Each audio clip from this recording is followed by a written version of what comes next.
ಎಲ್ರಿಗೂ ನಮಸ್ಕಾರ. Welcome back to my YouTube channel. ಹೇಗಿದ್ರೆ ಸ್ನೇಹಿತರೆ, ಶ್ರಾವಣ ಮಾಸ ಆಗಿರೋದ್ರಿಂದ ಯಾವ್ದು ರಾತ್ರಿ ಯಾವ್ದು ಹಗಲು, ಎಷ್ಟೊತ್ತು ನಿದ್ದೆ ಮಾಡ್ತಿದ್ದೀವಿ, ದಿನಗಳು ಹೇಗೆ ಕಳೀತಾ ಇದೆ ಅನ್ನೋದಂತೂ ನನಗಂತೂ ನಿಜವಾಗ್ಲೂ ಗೊತ್ತಾಗ್ತಿಲ್ಲ. ದಿನದಲ್ಲಿ ಒಂದು 4ರಿಂದ 5 ಅವರ್ ನಿದ್ದೆ ಮಾಡೋದೇ ಹೆಚ್ಚಾಗೋಗಿದೆ, ಆ ಥರ ಆಗ್ತಾಯಿದೆ. ಸೊ ಬ್ಯಾಕ್ ಟು ಬ್ಯಾಕ್ ಹಬ್ಬಗಳು, ಬ್ಯಾಕ್ ಟು ಬ್ಯಾಕ್ ಕೆಲಸಗಳಾಗಿರೋದ್ರಿಂದ ಸೊ ಆ ರೀತಿ ಫೀಲ್ ಆಗ್ತಿದೆ.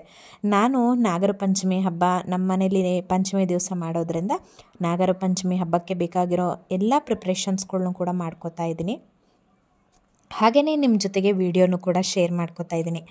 ನಮ್ಮ ಕಡೆ ಎಲ್ಲ ಉಂಡೆಗಳನ್ನು ಮಾಡ್ಕೊಳ್ಳೋದು ತುಂಬ ಫೇಮಸ್ಸು. ಈ ಹಬ್ಬ ಉಂಡೆ ಹಬ್ಬ ಅಂತಲೇ ನಮ್ಮ ಕಡೆ ಫೇಮಸ್ಸು. ಹಾಗಾಗಿ ಹಸಿ ತಂಬಿಟ್ಟು, ಬಿಸಿ ತಂಬಿಟ್ಟು ಅಂತ ನಾನಾ ಥರ ಅಡುಗೆಗಳನ್ನು ಕೂಡ ಮಾಡ್ಕೋಬೇಕಾಗತ್ತೆ. ಹಾಗಾಗಿ ಒಬ್ಬಳೇ ಆಗಿರೋದ್ರಿಂದ ಸ್ವಲ್ಪ ಕೆಲಸಗಳು ಜಾಸ್ತಿ ಅಂತ ಅನಿಸಿದ್ರು ಕೂಡ ಈ ಅಡುಗೆಗಳನ್ನೆಲ್ಲ ಮಾಡುವಾಗ ನಮ್ಮ ತವ್ರ ಮನೆನ ನೆನಪು ಮಾಡಿಕೊಂಡು ಅಡುಗೆ ಮಾಡೋದು ಎಲ್ಲ ಹೆಣ್ಮಕ್ಳಿಗೂ ಕೂಡ ಕಾಮನ್ ಆಗಿ ನೆನಪಾಗತ್ತೆ. ಸೊ ನಾನು ಕೂಡ ಅಷ್ಟೇ, ನಮ್ಮ ಅಜ್ಜಿ ತಾತ ಮನೇಲೆ ನಾವು ಜಾಸ್ತಿ ಬೆಳೆದಿದ್ದರಿಂದ ನಮ್ಮ ಅಜ್ಜಿ ತಾತ ಉಂಡೆಗಳನ್ನು ಮಾಡುವಾಗ ನಮ್ಮೆಲ್ಲರೂ ಸುತ್ತಲೂ ಕೂರಿಸ್ಕೊಂಡು ಉಂಡೆ ಕಟ್ತಾ ಇದ್ವಲ್ಲ, ನಾವು ಅದನ್ನೆಲ್ಲ ನೆನೆಸ್ಕೊಂಡು ನಾನು ಉಂಡೆಗಳನ್ನೆಲ್ಲ ಪ್ರಿಪೇರ್ ಮಾಡಿಕೊಂಡೆ. ಕಡಲೆ ಬೀಜದ ಉಂಡೆ ಅಂದರೆ ನಾವು ಶೇಂಗಾ ಉಂಡೆ ಅಂತ ಹೇಳಿ ಕರಿತೀವಿ. ಹಾಗೆ ಕಡಲೆ ಉಂಡೆ ಅಂದರೆ ಕಡಲೆ ಪಪ್ಪು ಬರುತ್ತಲ್ಲ ಅದರ ಉಂಡೆ, ಮಂಡಕ್ಕಿಲೂ ಸಹ ಉಂಡೆಗಳನ್ನು ಮಾಡ್ಕೋಬಹುದು. ಕೆಲವೊಂದು ಮನೇಲಿ ರವೆ ಉಂಡೆ ಕೂಡ ಮಾಡ್ತಾರೆ. ಉಂಡೆಗಳ ಹಬ್ಬ ಅಂತಲೇ ಹೇಳ್ಬೋದು ಇದನ್ನು, ಯಾಕೆಂದರೆ ಜಾಸ್ತಿ ಸ್ವೀಟ್ಸ್ ಇದರಲ್ಲಿ ಉಂಡೆಗಳನ್ನೇ ಮಾಡ್ತೀವಿ. ಹಾಗೆ ಹಸಿ ತಂಬಿಟ್ಟು, ಇದನ್ನೆಲ್ಲ ಅಂದರೆ ನಾವು ಹುರ್ಕೊಂಡು ಎಲ್ಲ ಮಾಡ್ತೀವಲ್ಲ, ಅದು ಬಿಸಿ ತಂಬಿಟ್ಟಾದರೆ ಹಸಿ ತಂಬಿಟ್ಟು ಅಂತಲೂ ಮಾಡ್ಕೊತೀವಿ. ಅಕ್ಕಿ ಸ್ವಲ್ಪ ನೆನೆಸ್ಬಿಟ್ಟು ಸ್ವಲ್ಪ ಬೆಲ್ಲ ಅಕ್ಕಿ ಹಿಟ್ಟು ಹಾಕಿ ಅದನ್ನು ಕೂಡ ಮಾಡ್ಕೊಳ್ಳೋದಿರುತ್ತೆ. ತೋರಿಸ್ಕೊಡ್ತೀನಿ ಯಾವ ಥರ ಅಂತ ಹೇಳಿ. ಸೊ ಇದೆಲ್ಲ ಪ್ರಿಪ್ರೇಷನನ್ನು ನಾನು ನಾಗರ ಪಂಚಮಿಯ ಹಿಂದಿನ ದಿವಸ ಎಲ್ಲ ಸಿದ್ಧತೆಗಳನ್ನು ಮಾಡಿಕೊಂಡೆ. ಅಂದರೆ ಅಡುಗೆಗಳನ್ನು ಮಾಡ್ಕೊಂಡ್ಬಿಟ್ಟೆ ಅವತ್ತೇ. ಯಾಕಂತ ಹೇಳಿದ್ರೆ ನೆಕ್ಸ್ಟ್ ಡೇ ಅಂದರೆ ಪಂಚಮಿ ಹಾಲು ತನಿ ಎರಿಯೋಕ್ಕೆ ಹೋಗ್ತೀವಲ್ಲ ನಾವು ನಾಗಪ್ಪನಿಗೆ, ಅವತ್ತಿನ ದಿವಸ ಯಾವುದೇ ಕೆಲಸಗಳು, ಹುರಿಯೋದು, ಈ ಹಂಚಿಡೋದು, ಹುರ್ಕೊಳ್ಳೋದು, ಕರ್ಕೊಳ್ಳೋದು, ಆಮೇಲೆ ಹೆಚ್ಕೊಳ್ಳೋದು ಈ ಥರದನ್ನೆಲ್ಲ ಮಾಡಲ್ಲ. ಹಾಗಾಗಿ ಹಿಂದಿನ ದಿನವೇ ಬೇಕಾದಂಥ ಪ್ರಿಪ್ರೇಷನ್ಸ್ ಏನಿರುತ್ತೆ ಎಲ್ಲದನ್ನು ಕೂಡ ನೈಟ್ ಮಾಡಿಕೊಂಡೆ. ನನ್ನ ಹಸ್ಬೆಂಡ್ ಕೂಡ ಸಪೋರ್ಟ್ ಮಾಡಿ ಅವರು ಕೂಡ ಹೆಲ್ಪೆಲ್ಲ ಮಾಡಿದ್ರು. ಅಂದರೆ ಒಣಕೊಬ್ಬರಿ ಎಲ್ಲ ತುರ್ಕೊಡೋದು, ಅಂದರೆ ಚಿಕ್ಕ ಪುಟ್ಟ ಕೆಲಸಗಳೇನಿರುತ್ತೋ ಅದನ್ನೆಲ್ಲ ಹೆಲ್ಪ್ ಮಾಡಿಕೊಟ್ರು. ಅದಾದಮೇಲೆ ಅವರು ಬಂದು ನನ್ನ ಜೊತೆಗೆ ಕೂತ್ಕೊಂಡು ಉಂಡೆಗಳನ್ನೆಲ್ಲ ಕಟ್ಕೊಂಡ್ವಿ. ಸೊ ಈ ರೀತಿಯಾಗಿ ಹಿಂದಿನ ದಿವಸದ ಪ್ರಿಪ್ರೇಷನ್ನು ಮಾಡಿಕೊಂಡಿದ್ದೆ.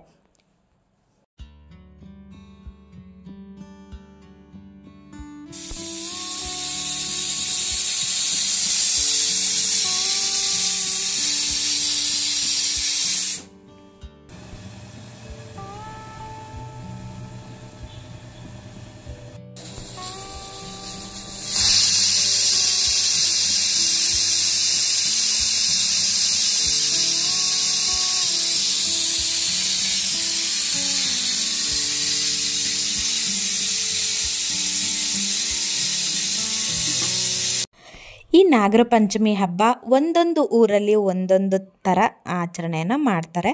ಬಟ್ ನಮ್ಮ ಪದ್ಧತಿಗಳು ಹೇಗಿರುತ್ತೋ ಆ ರೀತಿಯಾಗಿ ನಾವು ಆಚರಣೆ ಮಾಡ್ತೀವಿ. ನಮ್ಮ ಮನೆಯಲ್ಲಿ ಹುಳ್ಳಿಕಾಳು ಬೇಯಿಸ್ತೀವಿ, ಏನದು ಬೆಲ್ಲದ ಪಾನಕ ಅಂದರೆ ಬೆಲ್ಲದ ಹಾಲನ್ನು ಮಾಡ್ಕೊತೀವಿ. ಸೊ ಈ ರೀತಿಯ ಆಚರಣೆ ನಮ್ಮ ಕಡೆ ಇದೆ. ಸೊ ಹಾಗಾಗಿ ನಾವು ಹುರುಳಿಕಾಳನ್ನ ಚೆನ್ನಾಗಿ ಬೇಯಿಸ್ಕೊಂಡು ಅದನ್ನು ಈ ಥರ ಮಿದ್ಕೊಳ್ಳೋದು ಅಂದರೆ ಮಸ್ಕೊಳ್ಳೋದು ಅಂತಲೂ ಕೂಡ ಹೇಳ್ಬೋದು, ಅಥವಾ ನಾದ್ಕೊಳ್ಳೋದು ಅಂತಲೂ ಕೂಡ ಹೇಳಬಹುದು. ಮಿದ್ಕೊಂಡು ಅದನ್ನು ಈ ರೀತಿಯಾಗಿ ಉಂಡೆನ ಮಾಡಿಕೊಂಡು ಇಟ್ಕೊತೀವಿ. ಸೊ ಇದು ನಮ್ಮ ಕಡೆ ಮಾಡುವಂಥ ಸ್ಪೆಷಲ್ ಇದು. ಸೊ ನಮ್ಮ ಅತ್ತೆ ಮನೆಯಲ್ಲೂ ಇದನ್ನೇ ಮಾಡ್ತಾರೆ. ಕೆಲವೊಬ್ಬರು ಒಬ್ಬಟ್ಟು ಮಾಡ್ತಾರೆ, ಕರಿಗಡುಬು ಮಾಡ್ಕೊತಾರೆ, ಅವ್ರವ್ರ ಪದ್ಧತಿಗಳು. ಆಮೇಲೆ ಫೇಮಸ್ ಅಂದರೆ ಕುಚ್ಚಿದ ಕಡುಬು ಮಾಡ್ತಾರೆ. ಸೊ ನಮ್ಮ ಮನೆಯಲ್ಲೆಲ್ಲ ಕುಚ್ಚಿದ ಕಡುಬು ಪದ್ಧತಿ ಇಲ್ಲ. ಹಾಗಾಗಿ ನಾನು ಹುರುಳಿಕಾಳನ್ನ ಬೇಯಿಸ್ಬಿಟ್ಟು ಬೆಲ್ಲದ ಪಾನಕ ಮಾಡಿಕೊಂಡು ಇದನ್ನು ನೈವೇದ್ಯ ಕೊಡೋ ಅಂಥದ್ದು. ಅದ್ರ ಜೊತೆಗೆ ತಂಬಿಟ್ಟುಗಳು ಎಲ್ಲ ತೋರಿಸೋದ್ನಲ್ಲ ಇಷ್ಟೊತ್ತು ಅದನ್ನು ಮಾಡ್ಕೊತೀವಿ. ಜೊತೆಗೆ ಹುರುಳಿಕಾಳನ್ನ ಬೇಯಿಸ್ಕೊಂಡಿರೋದು ಕಟ್ಟು ಸಿಗುತ್ತಲ್ವ, ಸೊ ಅದನ್ನೇ ನಾವು ಸಾಂಬಾರಾಗೂ ಕೂಡ ಸಾಂಬಾರಿಗೆ ಬಳಸ್ಕೊತೀವಿ. ಸೊ ಅವತ್ತಿಂದು ಸಾಂಬಾರು ಕೂಡ ಹುರುಳಿಕಾಳದೇ ಸಾಂಬಾರಾಗಿರುತ್ತೆ.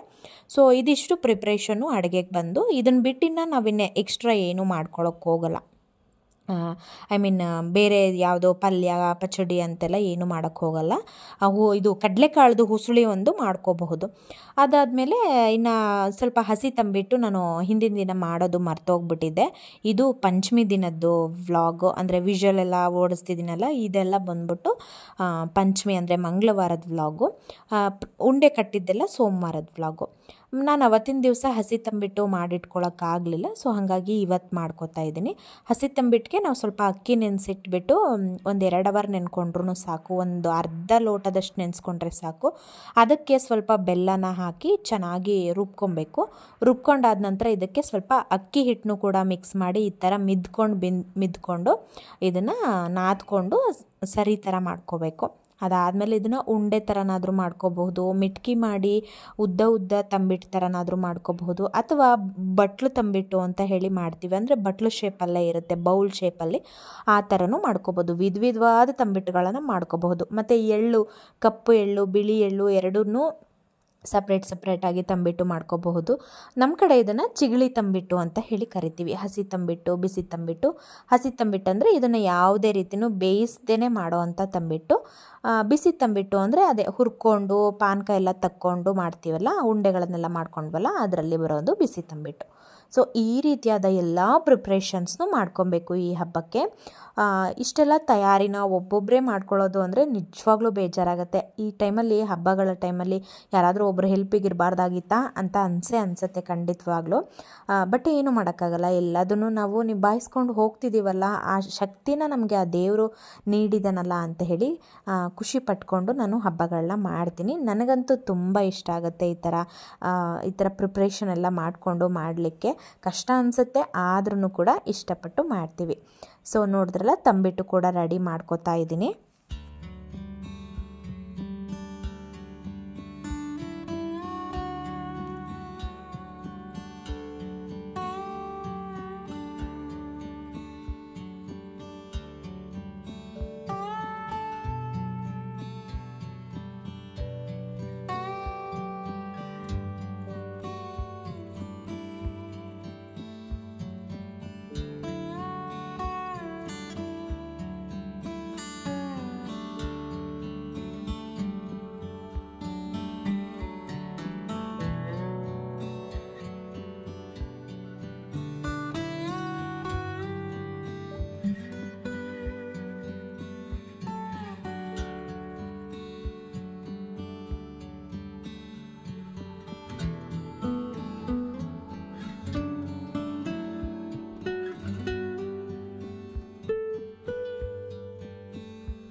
ಇನ್ನು ನಾವು ಆಚೆ ಅಂದರೆ ಹೊರಗಡೆ ಹೋಗಿ ನಾಗಪ್ಪನ ಕಲ್ಲು ಎಲ್ಲಿರುತ್ತೋ ಅಲ್ಲಿ ಹೋಗಿ, ಅಶ್ವತ್ಥಕಟ್ಟೆ ಅಂಥ ಕಡೆ ಎಲ್ಲ ಇರುತ್ತಲ್ಲ ದೇವಸ್ಥಾನಗಳ ಹತ್ರ, ಅಲ್ಲಿ ಹೋಗಿ ಹಾಲನ್ನು ತನಿ ಎರೆದು ಬರೋದು. ಸೊ ಇದಕ್ಕೆ ನಾವು ಏನೇನು ಸಿದ್ಧತೆಗಳನ್ನು ಮಾಡ್ಕೊಂಡು ಹೋಗಬೇಕು ಅನ್ನೋದನ್ನು ನಾನು ಇಲ್ಲಿ ತೋರಿಸ್ತಾ ಇದ್ದೀನಿ. ನಾವು ಕಾಯಿನ ಹಿಂಗೆ ಕುಕ್ಕೊಂಡು ತೊಗೊಂಬರ್ತೀವಿ. ಸೊ ಆ ಕಾಯಿನ ಮತ್ತು ನಾವು ನಮ್ಮ ಮನೆ ಹೆಣ್ಮಕ್ಳು ಯಾರು ಇರ್ತಾರೋ ಅದು ಅವ್ರಿಗೆ ಮಡ್ಲಕ್ಕೆ ಹಾಕಿ ಕಳಿಸ್ಲಿಕ್ಕೆ. ಹಾಗಾಗಿ 2 ತೆಂಗಿನಕಾಯಿ ತೊಗೊಂಡಿದ್ದೀನಿ, ಬಾಳೆಹಣ್ಣು 5 ಬಾಳೆಹಣ್ಣು ತೊಗೊಂಡಿದ್ದೀನಿ, ಅಥವಾ 5 ಥರದ ಹಣ್ಣು ಕೂಡ ತೊಗೋಬಹುದು. ಮತ್ತು ಅರಿಶಿನ ಕಲರ್ದು ಹೂವು ತೊಗೊಂಡಿದ್ದೀನಿ, ಮತ್ತು ಮಲ್ಲಿಗೆ ಹೂವು, ಸುವಾಸನೆಯಿಂದ ಇರ್ತಕ್ಕಂಥ ಮಲ್ಲಿಗೆ ಹೂವನ್ನು ಕೂಡ ತೊಗೊಂಡಿದ್ದೀನಿ. ನಾಗಪ್ಪನಿಗೆ ತುಂಬ ಇಷ್ಟ ಆಗುತ್ತೆ ಹಾಗಾಗಿ. ಮತ್ತು ಪೂಜೆ ಸಾಮಾನುಗಳಲ್ಲಿ ಬಂದರೆ ನೀರು ತೊಗೊಂಡಿದ್ದೀನಿ, ಅಂದರೆ ಹೋಗಿ ಸ್ವಲ್ಪ ನೀರೆಲ್ಲ ಪ್ರೋಕ್ಷಣೆ ಮಾಡ್ಕೊಳ್ಲಿಕ್ಕೆ ಬೇಕಾಗುತ್ತೆ ಅಂತ ಹೇಳಿ. ಹಾಗೆ ಒಂದು ಬ್ಲೌಸ್ ಪೀಸ್ ತೊಗೊಂಡಿದ್ದೀನಿ, ಯಾಕಂದರೆ ನಮ್ಮ ಅತ್ತೆ ಮನೆಯಲ್ಲಿ ನಾಗಪ್ಪನಿಗೆ ಬ್ಲೌಸ್ ಪೀಸ್ ಏರಿಸಿ ಪೂಜೆ ಮಾಡೋವಂಥ ಸಂಪ್ರದಾಯ ಇದೆ. ಹಾಗಾಗಿ ಬ್ಲೌಸ್ ಪೀಸ್ನ ಒಂದು ತೊಗೊಂಡಿದ್ದೀನಿ. ಅದು ಅರಿಶಿನ ಕಲರ್ದೇ ತೊಗೊಂಡಿದ್ದೀನಿ. ನಾಗಪ್ಪನಿಗೆ ಈ ಕೆಂಪುದು ಆ ಥರದ್ದೆಲ್ಲ, ಹಸಿರುದು ಆ ಥರದ್ದೆಲ್ಲ ಏರಿಸಬಾರ್ದು, ಅರಿಶಿನ ಕಲರ್ದು ಏರಿಸಿದ್ರೇ ಶ್ರೇಷ್ಠ. ಹಾಗಾಗಿ ಅರಿಶಿನ ಕಲರ್ದೊಂದು ಬ್ಲೌಸ್ ಪೀಸ್ ತೊಗೊಂಡಿದ್ದೀನಿ. ಜೊತೆಗೆ ನಾವು ಅಳ್ಕಾಳು ಅಂತ ಮಾಡ್ಕೋತೀವಿ, ಇದರಲ್ಲಿ ಊಟದ ಜೋಳದಲ್ಲಿ ಅಳ್ಕಾಳು ಮಾಡ್ಕೊತೀವಿ, ಅದನ್ನು ಕೂಡ ಮಾಡಿಟ್ಕೊಂಡಿದ್ದೀನಿ. ಮತ್ತು ಅರಿಶಿನ ಕುಂಕುಮ ತೊಗೊಂಡಿದ್ದೀನಿ. ಹಸಿ ಕಡಲೆ ಅಂದರೆ ನೆನೆಸಿಟ್ಕೊಂಡಿರ್ತಕ್ಕಂಥ ಕೆಂಪು ಕಡಲೆನೂ ಕೂಡ ತೊಗೊಂಡಿದ್ದೀನಿ. ಅದ್ರ ಜೊತೆಗೆ ನೈವೇದ್ಯಕ್ಕೆ ಮಾಡಿರೋವಂಥ ಹುರುಳಿಕಾಳು ಮತ್ತು ಬೆಲ್ಲದ ಪಾನಕ, ಹಾಗೆ ಹಾಲು ತುಪ್ಪ ನಿಮ್ಮೆಲ್ರಿಗೂ ಗೊತ್ತೇ ಇರುತ್ತೆ, ತನಿ ಎರೆಯಲಿಕ್ಕೆ ಬೇಕಲ್ಲ ಅದಕ್ಕೋಸ್ಕರ. ಮತ್ತು ಸ್ವಲ್ಪ ಬೆಲ್ಲದ ನೀರು ತೊಗೊಂಡಿದ್ದೀನಿ, ಹಾಲೆರದ ಬಾಯಲ್ಲಿ ಬೆಲ್ಲದ ನೀರು ಅಂತ ಹೇಳಿ. ಮತ್ತು ಹಾಲು ತುಪ್ಪ ಮತ್ತು ಬೆಲ್ಲದ ನೀರು ಹಾಕಿದ್ಮೇಲೆ ಸ್ವಲ್ಪ ನೀರನ್ನು ಕೂಡ ಹಾಕಿ ಬರಬೇಕು. ಹಾಗಾಗಿ ಸ್ವಲ್ಪ ನೀರು, ಎಕ್ಸ್ಟ್ರಾ ನೀರನ್ನು ಕೂಡ, ಚೆನ್ನಾಗಿರೋ ನೀರು ಕೂಡ ಇಟ್ಕೊಂಡಿದ್ದೀನಿ. ಸೊ ಇದಿಷ್ಟು ನಾವಲ್ಲಿ ನೈವೇದ್ಯಕ್ಕೆ ಅಂತ ಹೇಳಿ ಏನು ತೊಗೊಂಡು ಹೋಗ್ತೀವೋ ಈ ಥರದ ಪದಾರ್ಥಗಳನ್ನು ನಾವು ತೊಗೊಂಡು ಹೋಗ್ತೀವಿ. ಸೊ ಇದಿಷ್ಟು ಆಯಿತು. ಜೊತೆಗೆ ಗೆಜ್ಜೆ ವಸ್ತ್ರ ಒಂದು ಮಿಸ್ ಮಾಡಿದ್ದೀನಿ ಇದರಲ್ಲಿ. ಸೊ ಗೆಜ್ಜೆ ವಸ್ತ್ರನೂ ಕೂಡ ನೀವು ಅರಿಶಿನ ಕಲರ್ ಗೆಜ್ಜೆ ವಸ್ತ್ರನೂ ಕೂಡ ಇಟ್ಕೊಂಡು ಹೋಗಬಹುದು. ಮತ್ತು ಇದು ಚಿಗಳಿ ತಂಬಿಟ್ಟೆಲ್ಲ ಏನು ಮಾಡಿಟ್ಕೊಂಡಿದ್ವಲ್ಲ, ಇದನ್ನೆಲ್ಲ ಕೂಡ ನಾವಲ್ಲಿ ಒಂದು ವೀಳ್ಯದೆಲೆನೋ ಬಾಳೆದೆಲೆನೋ ಏನೋ ಒಂದು ಹಾಕಿಬಿಟ್ಟು ಅದರ ಮೇಲೆ ಈ ಎಲ್ಲ ನೈವೇದ್ಯಗಳನ್ನು ಕೂಡ ಅಲ್ಲಿ ಇಟ್ಟು ಪೂಜೆ ಮಾಡಿಬಿಟ್ಟು ನಾಗಪ್ಪನಿಗೆ ನೈವೇದ್ಯ ತೋರಿಸಿ ಹಾಲು ತುಪ್ಪ ಎರೆದು ತನಿ ಎರೆದು ಬರೋದು. ಸೊ ಇದು ನಮ್ಮ ಪದ್ಧತಿ. ಸೊ ಹಾಗಾಗಿ ಈ ಎಲ್ಲ ಪ್ರೊಸೀಜರ್ಗೆ ಬೇಕಾಗಿರೋವಂಥ ಪದಾರ್ಥಗಳನ್ನೆಲ್ಲ ಜೋಡಿಸಿ ಒಂದು ತಟ್ಟೆಯಲ್ಲಿ ಮತ್ತು ಬುಟ್ಟಿಯಲ್ಲಿ ರೆಡಿ ಮಾಡಿ ಇಟ್ಕೊಂಡಿದ್ದೀನಿ. ಸೊ ಮನೆಯಲ್ಲಿ ಎಲ್ಲ ಪೂಜೆ ಮಾಡಿ ಅದಾದ ನಂತರ ನಾವು ಸಂಜೆ ಹೋಗಿ ಇವತ್ತು ತನಿ ಎರೆದು ಬಂದ್ವಿ. ಅಂದರೆ ನನ್ನ ಮಗಳ ಕೈಯಲ್ಲಿ ಎರೆಸಿದೆ. ಏನಾಗುತ್ತೆ ಅಂತ ಹೇಳಿದ್ರೆ, ಬೆಳಗ್ಗೆ ಅವಳಿಗೆ ಸ್ಕೂಲಿಗೆ ಹೋಗೋಕ್ಕೆ 9 ಗಂಟೆಗೆಲ್ಲ ಹೋಗಬೇಕಲ್ಲ. ಸೊ ಅಷ್ಟರೊಳಗೆ ನಾನು ಮಾಡಿಸ್ಕೊಂಬರೋಕ್ಕಾಗಲ್ಲ ಅಂತ ಅಂದ್ಬಿಟ್ಟು ದೇವಸ್ಥಾನಗಳಿಗೆ ಹೋದರೆ ಸ್ವಲ್ಪ ಒಂದು 5-10 ನಿಮಿಷ ಹೆಚ್ಚು ಕಡಿಮೆ ಆಗುತ್ತೆ, ಸ್ಕೂಲ್ ಟೈಮಿಗೆಲ್ಲ ಆಗಲ್ಲ. ಅವಳಿನ 9 ಗಂಟೆಗೆ ಹೋಗಬೇಕಲ್ಲ ಸ್ಕೂಲ್ಗೆಲ್ಲ. ಸೊ ಅಷ್ಟರೊಳಗೆ ನಾನು ಮಾಡ್ಕೊಂಬರೋಕ್ಕೆ ಸ್ವಲ್ಪ ಹರಿಬರಿ ಅನಿಸುತ್ತೆ, ಅವಳಿಗೂ ಎದ್ದೇಳ್ಸೋಕ್ಕೆ ನಿದ್ದೆ ಇರುತ್ತೆ ಅಲ್ವಾ. ಸೊ ಹಾಗಾಗಿ ಸಂಜೆ ಹೋಗೋಣ ಅಂಥೇಳಿ ಪ್ಲ್ಯಾನ್ ಮಾಡ್ಕೊಂಡಿದ್ವಿ.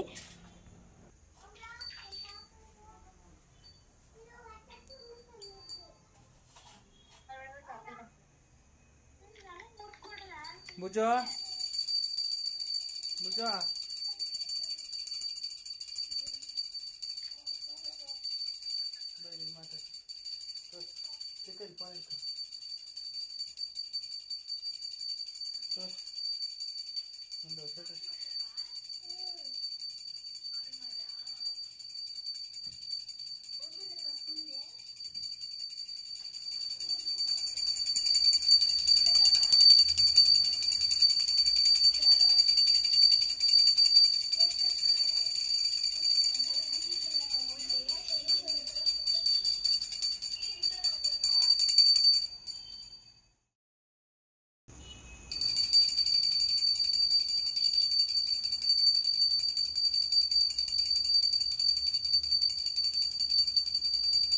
ನೀನು ನೆಟ್ಟಗಿರ್ಕೊಳ್ಳಿ ಫೋನ್ನ.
ಊರುಗಳಲ್ಲಿ ಏನಾಗುತ್ತೆ ಅಂತ ಹೇಳಿದ್ರೆ, ಊರುಗಳಲ್ಲಿ ಸ್ವಂತ ಮನೆಗಳಿರುತ್ತೆ ಅಲ್ವಾ, ಅಲ್ಲಿ ಹಿತ್ತಲು ಮನೆ ಅಂತಲೂ ಕೂಡ ಇರುತ್ತೆ, ಹಿತ್ತಲು ಬಾಗಿಲು ಅಂತಲೂ ಕೂಡ ಇಡಿಸಿರ್ತೀವಿ. ಆ ಕಡೆ ಸೈಡಲ್ಲಿ ನಾವು ನಾಗರಕಲ್ಲು ಅಥವಾ ಚಿಕ್ಕದಾಗಿರೋವಂಥ ಒಂದು ನಾಗದೇವತೆ ಇರೋ ಥರ ಒಂದು ಕಲ್ಲಿನ ಪ್ರತಿಷ್ಠಾಪನೆ ಮಾಡ್ಕೊಂಡಿರ್ತೀವಿ. ಸೊ ಅಲ್ಲೇ ನಾವು ನಾಗಪ್ಪನಿಗೆ ತನಿ ಎರೆದು ನಾಗರ ಪಂಚಮಿ ಮಾಡ್ಕೊಂಡು ಬಿಡ್ತೀವಿ. ಬಟ್ ಇಲ್ಲಿ ಏನಾಗುತ್ತೆ ಅಂತ ಹೇಳಿದ್ರೆ, ಬೆಂಗಳೂರಲ್ಲಿ ನಾವು ಬಾಡಿಗೆ ಮನೆಗಳಲ್ಲಿ ಇರೋದ್ರಿಂದ ಸೊ ನಾವು ಮನೆಗಳಲ್ಲಿ ಹಾಲೆರೆಯೋದು ಸ್ವಲ್ಪ ಸಾಧ್ಯ ಆಗಲ್ಲ ಅಂತಲೇ ಹೇಳಬಹುದು. ಇನ್ನು ಹುತ್ತಕ್ಕೆ ಹಾಲೆರೀತಾರೆ ಕೆಲವೊಬ್ಬರು. ನನಗೆ ಅಷ್ಟೊಂದು ಸೂಕ್ತ ಅಂತ ಅನಿಸಲ್ಲ ಹುತ್ತಕ್ಕೆ ಹಾಲೆರೆಯೋದು. ಯಾಕಂತ ಹೇಳಿದ್ರೆ ಅಲ್ಲಿ ಯಾವುದೇ ರೀತಿ ಪೂಜೆ ಪುನಸ್ಕಾರಗಳು ಏನೂ ಮಾಡಿರಲ್ಲ. ಈಗ ದೇವಸ್ಥಾನಗಳಲ್ಲಾದರೆ ಅಟ್ಲೀಸ್ಟು ಅಶ್ವತ್ಥ ಕಟ್ಟೆ ಅಂತ ಇರುತ್ತೆ, ಅಲ್ಲೊಂದು ನಾಗದೇವರ ಪ್ರತಿಷ್ಠಾಪನೆ ಮಾಡಿದ್ದಾರೆ ಅಂತ ಹೇಳಿದ್ರೆ ಅದಕ್ಕೆ ಆದಂತಹ ಪೂಜೆಗಳನ್ನು ಮಾಡಿ ನೆರವೇರಿಸ್ತಾ ಇರ್ತಾರೆ. ಹಾಗೆಯೇ ಅದ್ರ ಜೊತೆಗೆ ಅದಕ್ಕೆ ಬೇಕಾದಂತಹ ಪ್ರಾಣ ಪ್ರತಿಷ್ಠಾಪನೆ ಏನು, ಅಲ್ಲಿ ಒಂದು ದೈವ ಸ್ವರೂಪ ಬರೋದಕ್ಕೆ ಏನು ಬೇಕೋ ಆ ಎಲ್ಲ ಪ್ರೊಸೀಜರ್ನ ಫಾಲೋ ಮಾಡಿ ಆ ದೇವರ ಮೂರ್ತಿನ ಪ್ರತಿಷ್ಠಾಪನೆ ಮಾಡಿರ್ತಾರೆ. ಸೊ ಹಾಗಾಗಿ ನಾನು ಅಶ್ವತ್ಥ ಕಟ್ಟೆ ಹತ್ರ ಎಲ್ಲಾದರೂ ನಾಗರಕಲ್ಲಿರುತ್ತಲ್ಲ, ಅಲ್ಲಿ ಹೋಗಿ ತನಿ ಎರೆಯೋದೇ ಶ್ರೇಷ್ಠ ಅಂತ ಅನ್ನೋದು ನನಗೆ ಸೂಕ್ತ ಅಂತ ಅನಿಸುತ್ತೆ.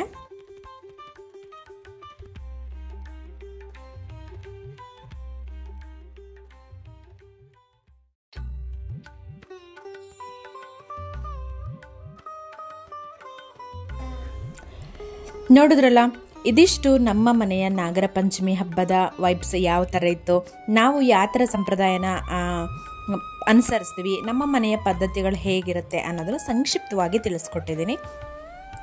ನಿಮ್ಮೆಲ್ರಿಗೂ ಕೂಡ ಈ ವ್ಲಾಗ್ ಇಷ್ಟ ಆಗಿದೆ ಅಂತ ಹೇಳಿ ಭಾವಿಸ್ತಾ ಈ ಒಂದು ವ್ಲಾಗ್ನ ಇಲ್ಲಿಗೆ ಎಂಡ್ ಮಾಡ್ತಾ ಇದ್ದೀನಿ.